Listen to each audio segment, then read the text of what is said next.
میرے دوستو، اللہ نے ہر نبی کو معجزہ عطا فرمایا۔ حضرت نوح علیہ الصلاۃ والسلام کو کشتی جیسا معجزہ عطا فرمایا۔ حضرت ابراہیم علیہ الصلاۃ والسلام کو اللہ نے آگ جیسا معجزہ عطا فرمایا۔ قلنا یا نار کونی بردًا وسلاما علی ابراہیم۔ حضرت داؤد علیہ الصلاۃ والسلام کو اللہ نے لوہے کو زرے بنانے کا معجزہ عطا فرمایا۔ حضرت سلیمان علیہ الصلاۃ والسلام کو حکومت و سلطنت جیسا معجزہ عطا فرمایا۔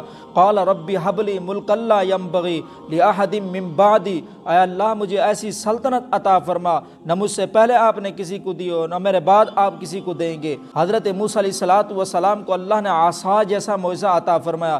زمین پر پھینکتے ہیں، بہت بڑا اژدہا بن جاتا ہے، بغل میں چھپاتے ہیں، چاند سے بھی زیادہ خوبصورت نظر آتا ہے، اور زمین پر مارتے ہیں، اللہ 12 چشموں کو بہا دیتے ہیں۔ اور حضرت عیسیٰ علیہ الصلاۃ والسلام کو بھی اللہ نے بے شمار معجزات عطا فرمائے۔ اگر کوئی اندھا مادر ذات آتا، حضرت عیسیٰ علیہ الصلاۃ والسلام اس کے سامنے ہاتھ پھیرتے، وہ بالکل دیکھنے لگ جاتا تھا۔ اگر کوڑ و برس والے بیماری والا آ جاتا تو حضرت عیسیٰ علیہ الصلاۃ والسلام ہاتھ پھیرتے، بالکل وہ صحیح سالم ہو جاتا تھا۔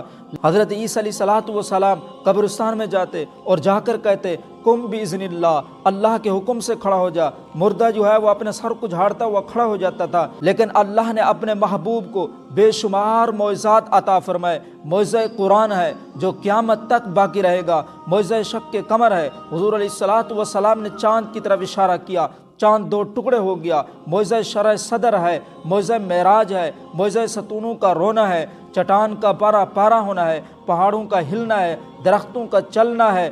حضور علیہ الصلاۃ والسلام درخت کے پاس سے گزر رہے ہیں، درخت سے آواز آ رہی ہے، السلام علیک یا رسول اللہ، السلام علیک یا حبیب اللہ۔ آپ علیہ الصلاۃ والسلام پہاڑوں کے پاس سے گزر رہے ہیں، پہاڑوں سے آواز آ رہی ہے، السلام علیک یا رسول اللہ، السلام علیک یا حبیب اللہ۔ آپ کنکر اٹھاتے ہیں، کنکر سے آواز آتی ہے، اشہد ان لا الہ الا اللہ وحدہ لا شریک لہ واشہد ان محمدا عبدہ ورسولہ۔ لیکن آپ کے معجزات بے شمار ہیں، مگر آپ کا معجزہ معراج ان سب سے انوکھا اور نرالا ہے، اور یہ ایسا معجزہ ہے جو حضرت آدم صفی اللہ سے لے کر عیسیٰ روح اللہ تک کسی پیغمبر کو نصیب نہیں ہوا۔ میرے دوستو، کسی کو معراج دنیا میں ہوئی، کسی کو معراج کنویں میں ہوئی، کسی کو معراج مچھلی کے پیٹ میں ہوئی، کسی کو معراج تختے پر ہوئی، کسی کو معراج آتش نمرود میں ہوئی، کسی کو معراج آرے کے نیچے ہوئی، کسی کو معراج کشتی پر ہوئی، کسی کو معراج کوہ طور پر ہوئی، کسی کو معراج ماں کی گود میں ہوئی۔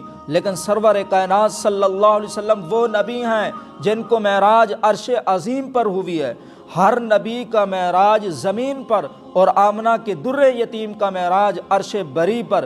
اس کی حکمت یہ ہے، علماء نے لکھا ہے کہ جہاں جس کی حکومت ہوتی ہے وہ وہیں سیر کرتا ہے، وہیں دیکھتا ہے۔ ڈی سی صاحب اپنے ضلع کا معائنہ کریں گے، گورنر صاحب اپنے صوبے کو دیکھیں گے، صدر اپنی مملکت کو دیکھے گا۔ حضرت آدم علیہ الصلاۃ والسلام کی نبوت زمین پر، معراج بھی زمین پر ہوا۔ حضرت نوح علیہ الصلاۃ والسلام کی نبوت زمین پر، معراج بھی زمین پر ہوا۔ حضرت ابراہیم خلیل اللہ کی نبوت زمین پر، معراج بھی زمین پر ہوا۔ حضرت یونس علیہ الصلاۃ والسلام کی نبوت زمین پر، معراج بھی زمین پر ہوا۔ حضرت موسیٰ علیہ الصلاۃ والسلام کی نبوت زمین پر، معراج بھی زمین پر ہوا۔ حضرت عیسیٰ علیہ الصلاۃ والسلام کی نبوت زمین پر، معراج بھی زمین پر ہوا۔ ان تمام انبیاء کی نبوت زمین پر ہے، اور معراج بھی زمین پر ہوا۔ اور آمنہ کے لال حضرت محمد مصطفیٰ صلی اللہ علیہ وسلم کی نبوت زمین پر بھی ہے اور عرش بری پر بھی ہے، اس لیے کہ آپ کا معراج زمین پر بھی ہوا ہے اور عرش بری پر بھی ہوا ہے۔